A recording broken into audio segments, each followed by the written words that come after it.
Surat Chennai greenfield expressway निकष नियम अटींच्या बाहेर.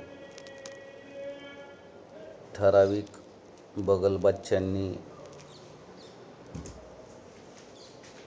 नुकसान भरपाई मावेजा ओरबडून खाल्ल्यामुळे आज या हरामखोर बेईमानांमुळे इमानदार असा तारकांच्या